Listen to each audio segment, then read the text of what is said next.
안녕하세요. 오늘은 이제 하나님의 속성 가운데 하나님의 거룩성 또 하나님의 또그 의에 대해서 강의를 해보겠습니다. 자, 하나님의 그 거룩하심은 하나님의 속성 가운데 굉장히 중요한 속성 가운데 하나죠. 거룩함이라는 것은 히브리어로 이제 카데시죠. 그래서 카데시라는 것은 이제 분리하다 이런 의미를 가지고 있죠. 카데시. 그래서 하나님은 이게 분리라는 개념은 그러니까 속성의 차이가 있다는 거죠. 성품의 차이가 있고 질적인 차이가 있기 때문에 분리가 되는 거죠. 더러운 것과 깨끗한 것이 섞일 수가 없듯이 분리라는 개념은 피조된 그런 죄인의 상태와 창조주의 그 순수하고 거룩한 상태가 이렇게 분리되어 있다라는 의미로서 우리는 카데시라는 말을 쓰게 됩니다. 그래서 하나님은 그냥 우리가 이렇게 만만하게 그냥 이렇게 쉽게 하는 그런 분이 아니라는 거죠. 예를 들어서 우리가 어린아이 같이 순수하고 아무것도 모를 때는 부모님이 가까이 오시죠. 또 우리가 막 엉엉엉 기어가지고 엄마 아빠한테 가고 엄마 아빠 부르잖아요. 그건 뭐예요? 관계가 순수하고 깨끗하고 사랑의 관계죠. 그러나 타락 이후에 우리 인간들은 죄인이고 더럽혀졌기 때문에 그 거룩하신 하나님 앞에 더러운 죄를 가지고 갈 수 없는 거죠. 그래서 가까이 가기 어려운 분이다. 그래서 죄를 가지고 가게 되면 죄에 대한 심판이 있기 때문에 죽음을 당하는 거죠. 또 하나님은 피조물을 초월하신 분으로서 거룩하십니다. 그래서 거룩하심은 먼저 절대적으로 하나님의 절대적으로 모든 피조물과 구별되신다는 거죠. 우리 인간들도 이제 그렇게 예수 그리스도의 옷을 입고 거룩함으로 바뀌어야, 법적인 신분이 바뀌어야 우리가 하나님께 가까이 갈 수 있는 거죠. 하나님은 무한한 위엄으로 피조물을 초월하시는 신적 완전성이 거룩합니다. 출애굽기 15장 11절에 보니까 주와 같이 거룩함이라는 말이 있습니다. 주님은 거룩하다는 거죠. 또 사무엘상에 보니까 여호와 같이 거룩한 이가 어디 있겠느냐. 이사야 8장 13절에도 그를 너희가 거룩하다 이렇게 부른다는 거죠. 또 이사야 57장에 보니까 거룩하다 이름하는 자가 이같이 말씀하시되 하나님이 내가 높고 거룩한 곳에 가며 거룩하신 분이 스스로 거룩하다. 거룩한 곳에 거한다. 이렇게 말씀을 하셨습니다. 호세아 11장에 보니까 내가 사람이 아니요 하나님이라 나는 내 가운데 거하는 거룩한 자니라. 하나님은 우리 가운데서도 거룩한 분이시다는 거죠. 자, 이렇게 성경 여러 곳에서 거룩에 대해서 찾아볼 수가 있습니다.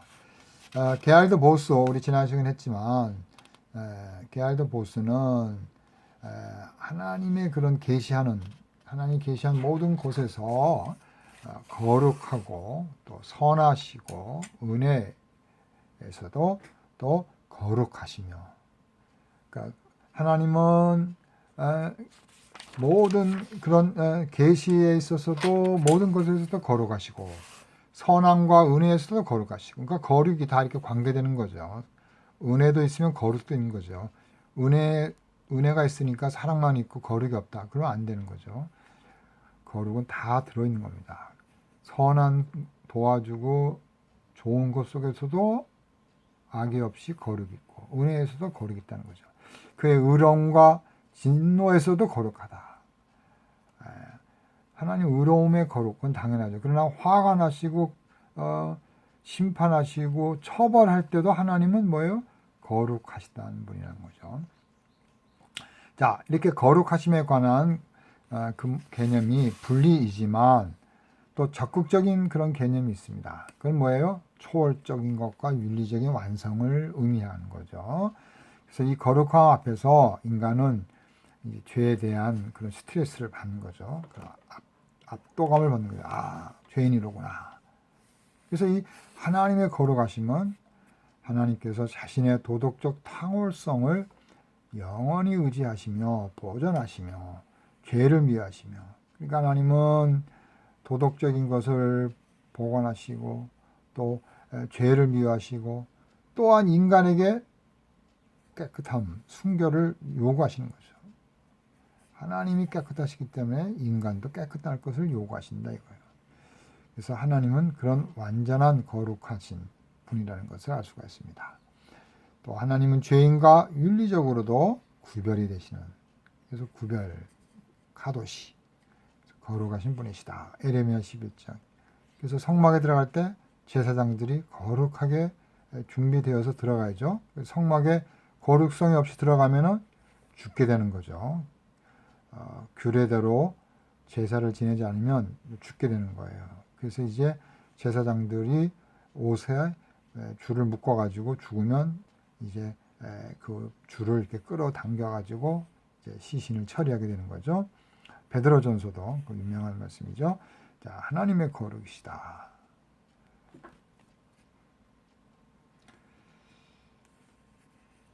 자, 그래서 여기 이제 하나님의 그런 그 거룩성의 그런 이제 모습들이 이렇게 나와 있습니다. 그래서 시편에도 있고, 하나님 죄악을 기뻐하시지 않는 하나님이시다라는 것, 의인을 감찰하시는 분, 강포를 좋아하지 않는다는 것, 여호와는 의로우시고 거룩하신 분이라는 거죠.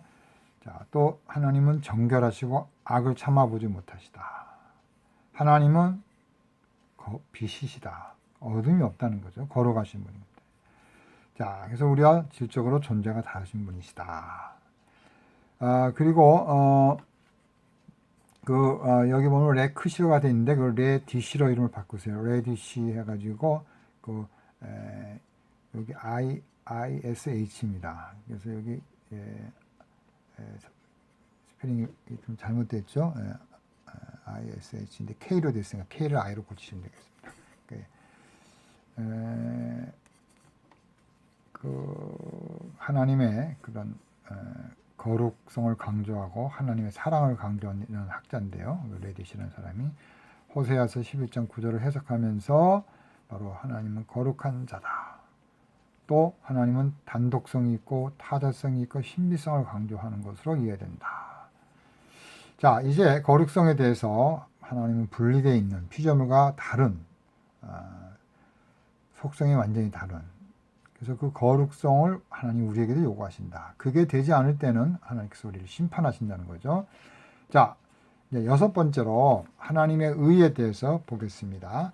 하나님은 의로우신 분이시다. 그래서 하나님의 의라는 것은 하나님의 그 거룩성이 있잖아요. 거기에 대해서 반대하고 그 거룩성이 없는 자에 대해서는 하나님의 의로움이 이제 두드러지게 나타나는 거죠.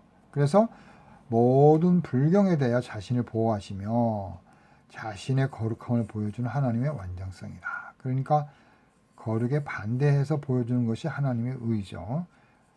그러니까 더러운 사람, 또 그런 잘못된 왜곡된 거, 불의 이런 거에 대해서 하나님은 의로운 분으로 나타나시는 거죠. 하나님 사람을 외모로 보지 않는다. 하나님은 그 중심을 보기 때문에 의로운 분이죠. 얼마 전에 그 흑인이 이렇게 경찰에 죽어가지고 지금 미국이 폭동이 일어나고 있지 않습니까? 그래서 요즘 그 데모하는 그 표가 뭐냐면 정의 없이는 평화 없다. 그러니까 정의가 있어야 평화가 있다는 거죠. 그래서 그 정의, 저스티스, 그 의가 뭐냐? 마이클 샌더스가 말하는 그런 의에 대한 것들을 다시 한번 이제 생각하게 되는 건데요. 하나님은 의로우신 분이시다. 모세는 여호와를 가리켜 그는 반석이시니 그가 하는 일이 완전하고 모든 길은 정의롭고 진실하고 거짓이 없으며 공의로우시고 바르시다.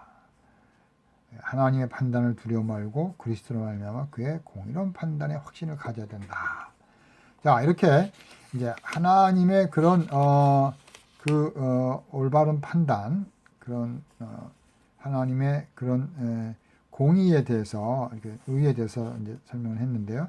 자, 의에 대해서 이제 여러 가지 잘못된 것들을 많이 우리가 생각할 수가 있어요. 그래서 잘못된 몇 가지를 한번 보겠습니다. 의에 대한 판단들을 이제 한번 몇 가지로 살펴보는데요. 그래서 우리는 순간적으로 외형적으로 그 의를 보기 때문에 진정한 의로움을 우리가 이제 알 수가 없습니다. 그래서 우리가 참 의가 뭔가 라는 거에 대해서 다시 한번 신중하게 우리가 생각해야 됩니다. 순간적으로 내가 이렇게 주장하는 것이 의롭다. 그것은 이제 틀릴 수 있는 확률이 굉장히 많습니다. 우리는 다 부족하고 죄가 있고 시간 속에 있기 때문에 우리는 의에 대해서 함부로 이렇게 말하는 것이 쉽지 않은 거죠. 자, 그러면 의에 대해서 우리는 이제 좀 더 정확한 이제 사고를 해야 되는데 이런 종말론적인 의식을 가져야 되는 거죠. 그래서 우리는 현재 내가 판단해서 이게 의롭다 하는 거에 조심을 갖고 우리는 항상 의에 대한 최종적인 그런 결론과 판단은 하나님께 맡게 한다는 거죠. 그래서 결국 현재 의가 하나님에 의해서 미래에 완성이 되어진다는 거죠. 그래서 우리는 그런 하나님의 의를 함부로 이렇게 말하고 적용하고 그걸 가지고 주장해서는 안 된다는 겁니다. 그래서 결국 하나님의 의는 완전한 그 실현이 종말론적이라는 겁니다. 종말론적. 그래서 우리는 시간적인 존재이기 때문에 우리는 실수할 수 있다는 거죠. 최종 결정은 하나님에 의해서 의롭단다. 지금 저 사람이 죄인이기 때문에 죄인이다. 물론 이렇게 말할 수는 있지만 그 사람이 회개해가지고 내일이나 그 다음날 예수님의 옷을 입게 되면 우리가 또 그 사람을 죄인으로 볼 수가 없잖아요. 그러니까 우리의 판단이라는 것은 종말론적인 관점에서 영적인 관점에서 의에 대한 그런 생각을 해야 한다는 겁니다. 그래서 진정한 공의의 실현은 종말론적으로 이해해야 된다. 자, 그래서 이제 의에 대해서 세 가지 관점이 있습니다. 첫 번째로 통치적인 의, 두 번째로 보수적인 의, 네, 응보적인 의가 있어요. 그래서 통치적인 것은 하나님께서 직접 이렇게 관리하시는 거죠. 보수적이다는 것은 보는 건 뭐예요? 보상이죠. 하나님께서 잘하는 거에 대해서 성과급을 주는 거죠.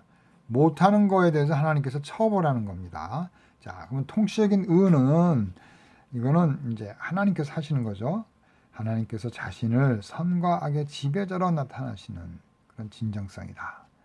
그래서 이 의로 하나님은 세계에서 도덕적 총치를 제정하시고 순종하는 자에게 보상의 약속을 보상해요. 순종하는 자 오비디아 불순종하는 자들에게 대해서는 형벌에 끝까지 반항하고 하나님을 받아들이지 않는 자에게는 하나님께서 형벌을 주는 거죠. 그래서 그거를 하나님께서 정당하게 집행을 하십니다. 그래서 우리는 하나님께서 통치하신다. 그래서 우리가 저 사람은 왜 하나님 나쁜 짓을 하는데 벌을 빨리 줘서 심판하고 이렇게 하지 않을까? 이렇게 하는데 그게 다 종말론적인 의라는 거죠. 자, 보수적인 것은 하나님의 말씀에 따랐을 때, 순종했을 때 하나님께서 우리에게 상을 베푸시는 거죠. 그래서 결국 우리의 보수적인 의는 하나님의 은혜로 회개하고 예수 그리스도를 믿는 것, 그래서 영생을 얻는 것이 진정한 하나님의 보수적인 의가 성취되는 거죠. 자, 그래서 하나님께서는 우리의 공로에 근거하지 않고 예수 믿는 자에게 복을 주시는 약속에 따라서 자비를 베푸시는 하나님의 사랑의 표현이라는 거죠. 자, 응보적인 것은 심판에 관한 거죠. 하나님께서 이제 죄를 짓고 회개하지 않는 자에게는 하나님께서는 처벌하신다라는 것입니다. 자, 이제 하나님의 진실성에 대해서 살펴보겠습니다. 하나님의 진실성.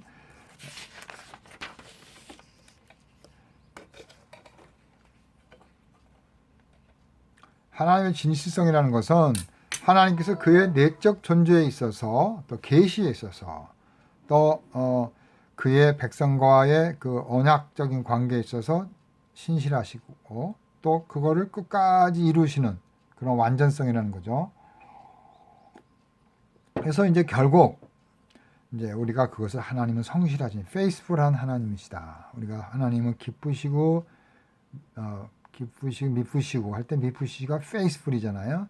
하나님은 기쁘신 즉 신실하신 성실하신 분이라는 거죠. 그것은 하나님의 백성의 신뢰의 근거예요. 그래 신뢰할 수가 있는 거죠. 희망의 토대죠. 하나님께서 끝까지 약속을 변치 않고 지키시기 때문에 우리가 희망이 있는 거죠. 또 그것 안에 기쁨의 원인이 되는 거죠. 하나님께서 우리를 구원해 주시고 끝까지 천국으로 인도하신다 약속하셨기 때문에 우리의 기쁨의 원인이 바로 하나님의 진실성에 있다.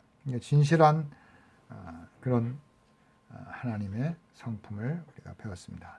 자, 이제 하나님의 주권에 대해서 보겠습니다. 이 주권이라는 것은 주인으로서 행사하는 권리죠. 주권. 대한민국의 주권. 대한민국이 가지고 있는 권리죠. 국민의 권리.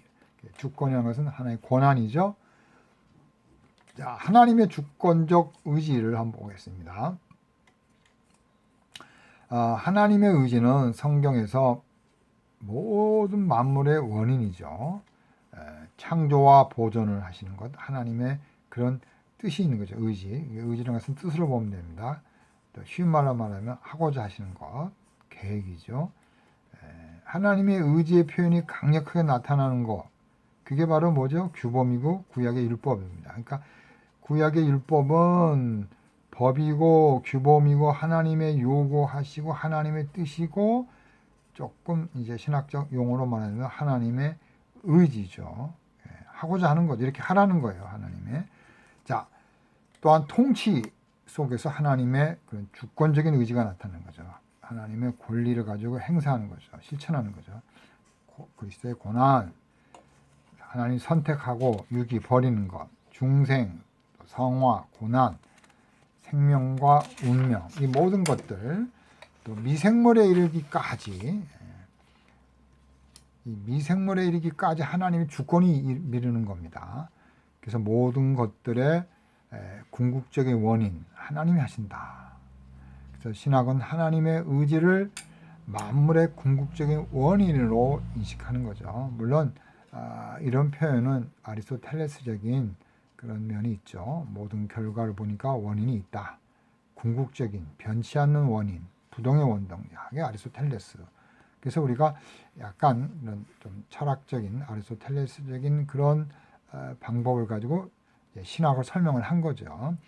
자, 그래서 신학의 원천은 바로 하나님의 말씀, 하나님, 로고스, 예수님이라는 거죠. 자, 그러면 하나님의 주권에 대해서 이제 그런 주권적인, 특별히 하나님의 주권은 의의적으로 나타나는데 이제 이런 몇 가지가 있습니다. 자, 하나님의 은밀한 의지와 계시된 의지가 있어요. 하나님 의지는 특별히 은밀한 의지와 계시된 의지가 있어요. 감추어진 게 있는데 그걸 우리가 작정의 의지라고 부릅니다. 또 이 나타난 의지는 율법과 복음에 계시된 거죠. 그러니까 율법을 읽으면 하나님이 원하는 뜻을 알려지는 거죠. 복음에도 하나님의 사랑과 예수님의 십자가에 돌아가신 다시 오신 종말, 이걸 우리가 알게 되는 거죠. 계시된 하나님의 뜻, 하나님의 하시고자 하는 것, 구약과 신약에 나와 있는 거죠. 그러나 은밀한 건 뭐예요? 우리가 알 수 없는 것. 하나님이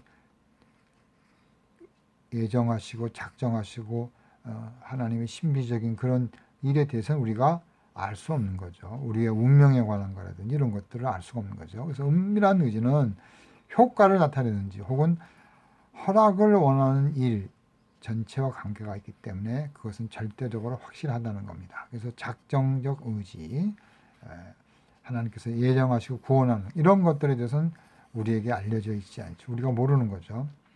자, 계시된 의지는 하나님이 인간에게 주신 의무와 관련되어 있습니다. 우리가 알았기 때문에 의무적으로 우리가 실천해야 되죠. 그래야 하나님 축복도 얻을 수 있고 또 그것을 헛되게 하는 법도를 표현해 주고 있습니다. 그래서 헛된 것이 뭔가를 알려주기 때문에 조심하고 그렇게 행동해서는 안 되는 거죠. 자, 이제 하나님의 의지의 자유를 보겠습니다. 하나님에는 자유가 있는 거죠. 하나님의 자유.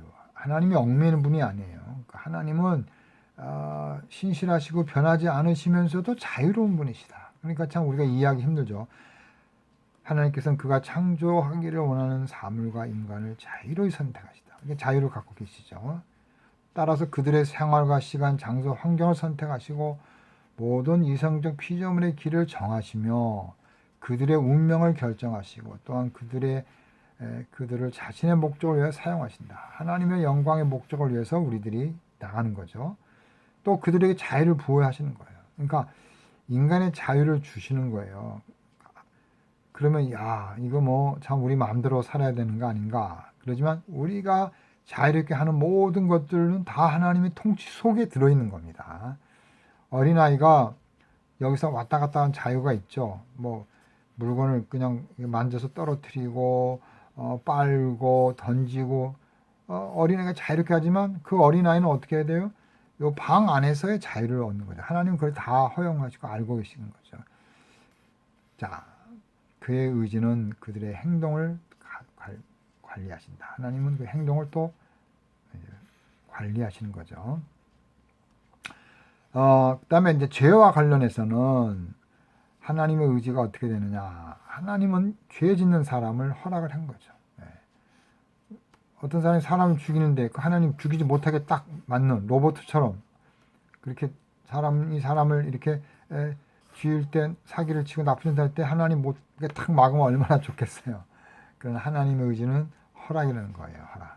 인간의 자유의지를 줘서 그렇게 하면 안 되지만 하나님 그걸 막지는 않는다는 거죠. 그래서 그걸 허락이라고 합니다.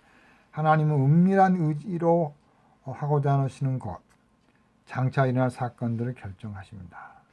그리고 계시된 의지로 그는 우리가 해야 할 일을 계시하신다. 그러니까 성경에 분명히 살인하지 말라, 이웃을 사랑하라 이렇게 성경에 되어 있는데 우리는 그렇게 하지 않고 우리의 자유의지를 가지고 마음껏 범죄를 하는 거죠. 그걸 하나님은 허락하셨다. 인간이 책임을 지는 거죠. 자, 이렇게 세 가지의 의지, 자유, 또 죄와의 관계에서의 자유, 또 은밀한 의지와 계시된 의지, 이 관계를 말씀을 드렸습니다. 자, 그 다음에 이제 마지막으로 하나님의 주권적인 능력과 전능이 있습니다. 자, 하나님은 전능하시기 때문에 의지의 단순한 실천을 통해서 그가 이루고자 하시는 모든 것들은 뭐예요? 다 할 수 있다라는 거예요.